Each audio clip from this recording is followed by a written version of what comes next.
I think we'll go ahead and move into the second industry perspective presentation here. And we have Andrea Sequin with us, who is online, and she is the Director of Regulatory Services at Schneider National. And in this role, she is responsible for ensuring compliance with the Federal Motor Carrier Safety Regulations for Schneider's fleet of over 12,000 drivers and owner-operators. And she's been with Schneider since 2004. And Andrea, if you wouldn't mind unmuting. Thanks, folks. Sorry I couldn't join you in person, but thank you, Brenda, for having me. My name is Andrea Sequin. As Brenda said, I work as the DOT compliance manager for Schneider National Carrier. So we're based here in Green Bay, Wisconsin. We have just over 9,000 company trucks and just over 2,500 owner operators. So pretty big footprint, covered the majority of the US in both our intermodal. We have a tank division, and then obviously our largest truckload division. And then also we do have a brokerage logistics group as well. Just in terms of scale, I found we circle the globe 375 times per day with the miles that we run. So I thought that was an interesting stat. In terms of business impact, I'm going to echo a lot of what you heard from Dan and some of those trends that were in his graphs. So we absolutely did see a drop off in early March and then shoot right back up in the second half of March, primarily with us moving essential goods. We did have a number of dedicated drivers who were likely on some of those retail accounts that Dan's retail graph showed. So as they experienced shutdowns, we were actually able to redeploy those drivers against essential good movement. So whether that's food to the grocery stores or hand sanitizer or toilet paper, we were able to shift that capacity into some of those areas where we were seeing a significant increase in movement.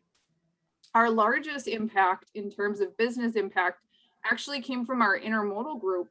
And that was really because of reduced Asian imports. So I think the gentleman from El Paso mentioned imports from Mexico were still coming steady. Really, it was that overseas import from Asia where we did see non-essential retail shutdowns and those import activities drop for our intermodal group. Really by third quarter, freight volumes were accelerating and demand in almost every market was exceeding the capacity that we had to service it. And we saw that continue into fourth quarter.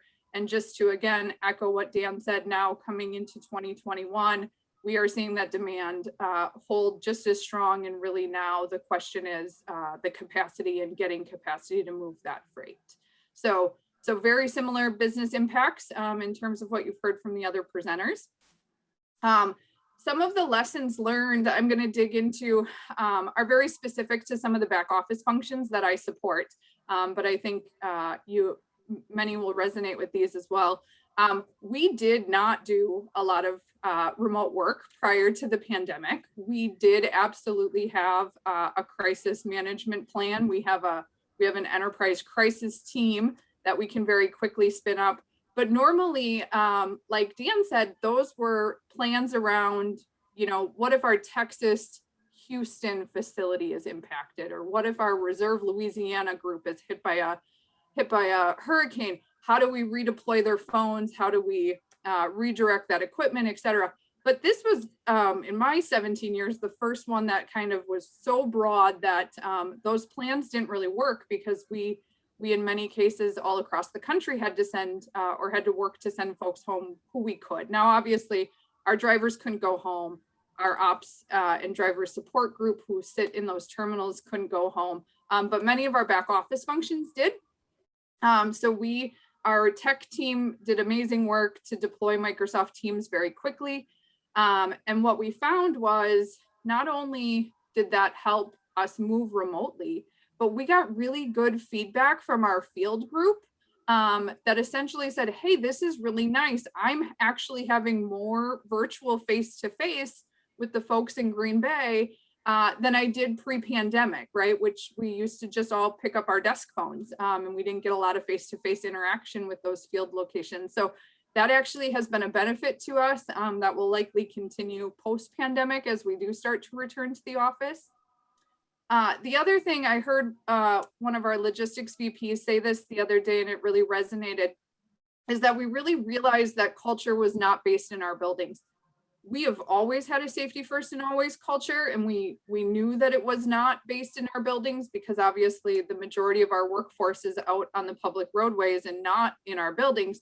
But leading a back office group that supports that culture and that mission, we really did see that by moving remotely, that culture held, and the service to those drivers and making sure that we're doing all the right things for their safety and the safety of the motoring public was really impressive. And I think we found that it's okay if we have some amount of remote work, and that culture does hold. The other benefit to that with the back office support functions being able to work at home was if we did have someone who needed to be placed in quarantine, so they weren't actually ill, they were able to continue to work. So that really benefited the business as well as the associate, because they could continue their work without having potential exposure to other associates. We also learned very quickly that we had to accommodate our associates who had school-age children. So here in Wisconsin, specifically in our area, everyone went remote. Very quickly, you had to figure out how you were going to work and get your child through virtual school. And what we were able to do is really take a look at our work and say, what could be done second or third shift? What doesn't have to be done during first shift? We had this kind of legacy approach of we've got to be there 7 to 5, but the reality for trucking is it's not 7 to 5. It runs 24/7, 365. And so frankly, some of the work we could actually shift to off hours and provide better support for our drivers because we could engage with them when they were done driving for the day versus really having some of those back office functions in during the first shift when typically many of them are driving and not able to communicate with us. One example of that was our driver recruiting group.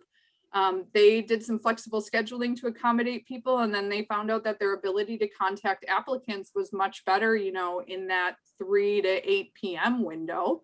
And so they have decided to staff that long term, and they've made a shift to the way that they structure their work. The other thing that we had already begun, but really pushed over the finish line and found additional value in is we had moved to a ton of paperless processes. So from our DQ files to enabling a number of functions on the tablets that our drivers carry with them so that they can communicate with the back office through a paperless process. That really allowed us to continue to do some of the work that we need to do while being at home. And frankly, in some cases, we've delivered better tools for our fleet in order for them to do that. As it relates to kind of the changes that we made for our training and orientation group. So this is a group that we couldn't send home, right? We still needed to hire hundreds of people a week. And so we needed to figure out how to do that in a way that our instructors were comfortable and the students were comfortable. So clearly, along with our new hires, we also for our existing fleet quickly started sourcing masks, sanitizing wipes, hand sanitizer. We were buying in bulk, and then we were repackaging into single serve options so that drivers could pick them up or we could issue them to the new hires. And then we implemented a host of the things that I'm guessing not surprising, checking temperatures, asking questions every morning. A lot of the stuff that we saw local school districts who were still in school were doing as well. And then really trying to get that social distance. So we had to do a number of creative things in that space. So rather than bring 20 people into a classroom where they might be relatively tight quarters, we actually worked with our local hotels where we would have people stay during orientation, and we would rent out their conference rooms, and we'd leave half the class at the conference room and bring the other half of the class over to the training academy. And then we could virtually teach both groups, right? So the instructor there could be broadcast over to the conference room and really allow folks the space to feel comfortable being at least 6 feet apart, even with their mask on. So that actually turned into hey, we can, as we're dealing with folks who need to be placed in quarantine, we can actually take that and expand upon it. And I can actually have my Atlanta instructor teach the Indianapolis group when the Indy instructor was placed in quarantine, for example, and we still get that same delivery, we get the same content, and the students are still getting that same material. They're just getting it from someone who's virtually even further than down the street, but actually across the country to them. And so we continue to leverage that in order to make sure that we have enough instructors to be able to fill the roles that we need.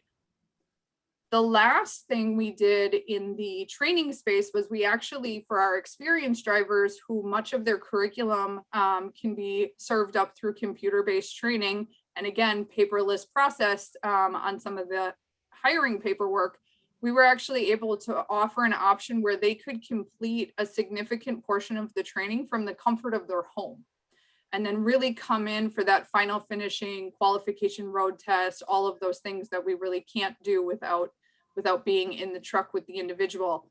And so we have added that to our training options, and we'll continue to keep that as a training option for those who are who maybe want to continue with their current employer right up until they make the switch, or still are just not comfortable coming traveling on mass transit to us or being in one of our training locations. So that group really went through a lot of change very quickly, adapted very quickly, and did just great work to in order us to continue to be able to hire during the pandemic. On the safety front, I'll just echo what some of the prior speakers have mentioned. We saw a significant improvement in our accidents, both in reduced frequency and severity that coincided with less traffic on the roadways. So our safety results mirrored, I think, what you've seen from some of the previous speakers, or even the folks from Texas who mentioned they saw a reduction in their crashes as well. So good results in the safety space last year. On the compliance front, I would tell you, I was probably one of those people calling the state agencies to say, can you confirm what your state is allowing? Because we, with our footprint, the federal waivers or declarations came out, but many of them left it up to the state to decide what they were going to do or not do, right? Is your DMVs closed altogether? Some were allowing appointment only for CMV folks to still get renewed. And so we had to, for the last year, track state by state, whatever we could to assist our fleet in knowing, hey, this driver is from this state, they have no option to renew, we're going to have to use the exemption, versus this driver is from a state who he can make an appointment. We want to make sure that we get that done so that we're not there at the end of this movie with everyone else who needs a renewal. So we're going to push him to still get in and get that renewed. Same thing with med cards. We worked very hard to make sure that we didn't go past those expiration dates in any instance where we could find a clinic where we could get a driver into and get them renewed. We just really didn't want to be at the end of what could potentially have been a bottleneck for some of those services. The only other thing in the compliance space that really was a struggle for us was in the drug and alcohol testing. Not that our fleet didn't want to go, but that we found we really had to call the clinic, especially on the breath alcohol test, to make sure that the clinic was comfortable doing a breath alcohol before we just sent our individuals in. We had very few drivers who pushed back on being uncomfortable going to a clinic. We were usually able to lead through those and find a clinic that didn't maybe have an urgent care component so that they were more comfortable with going into those facilities. But really checking to make sure we could get that breath alcohol completed when they arrived. So those were two of the biggest areas in the compliance space that we worked through.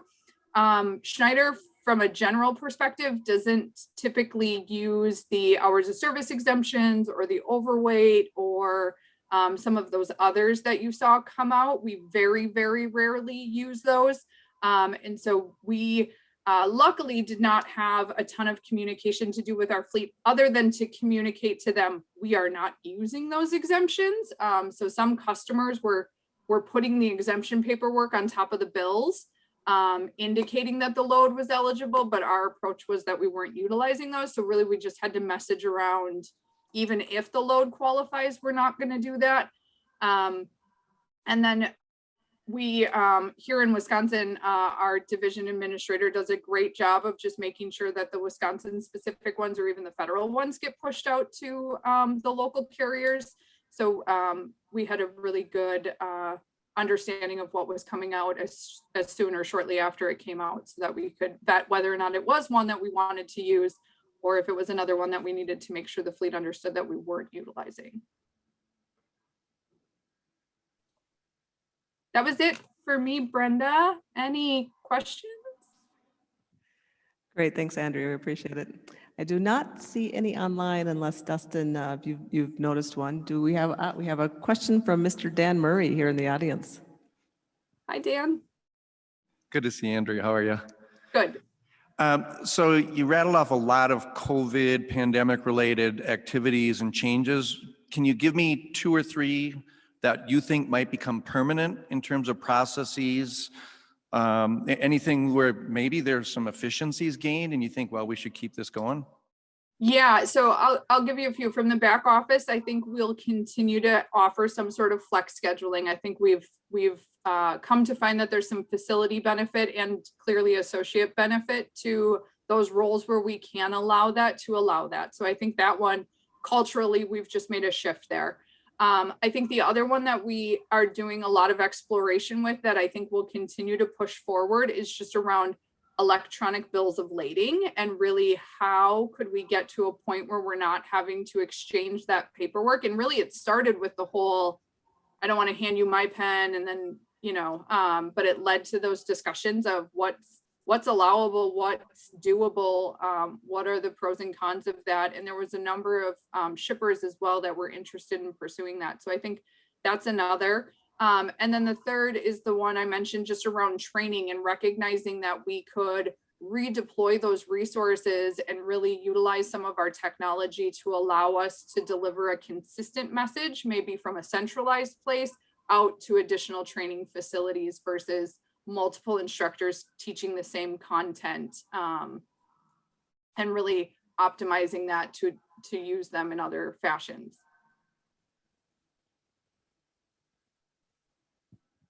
Great. Looks like we have another question from Mr. Mark Savage. Yes, Mark Savage, actually. I have a question for Dan and the speaker on the screen. Is that okay, Brenda? Excellent. So my first question, Dan, Bob Costello is a phenomenal economist.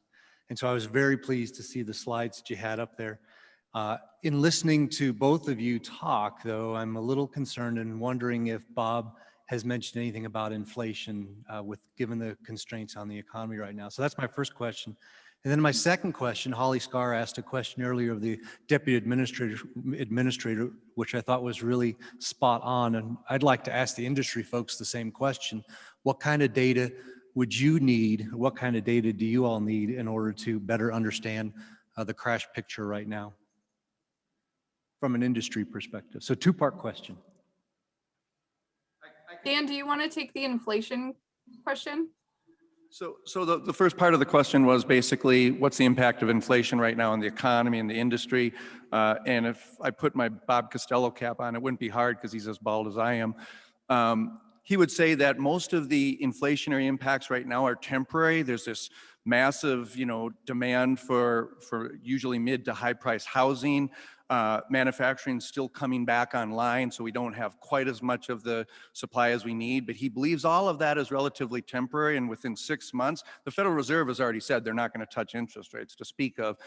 So he's not that concerned. He thinks it's a phenomenon of a hot economy with major pent-up demand roaring in 21, and it'll basically find new equilibrium in 2022, which he also says is going to be a phenomenal year for us. I don't have anything I would add beyond what Dan's comments were. Great, thanks, Andrea. And I know we have just one question in the chat. Dustin, if you wouldn't mind reading that off. Yeah, it's for Andrea. Can you talk a little bit more about your driver hiring practices currently and whether the pandemic has had any impact on the hiring, as in the number of quality applicants to Schneider? Sure. So I would tell you that we continue to hire at a similar rate this year to what we were seeing last year. I think, as Dan had stated earlier, the driver shortage issue has been present pre-pandemic.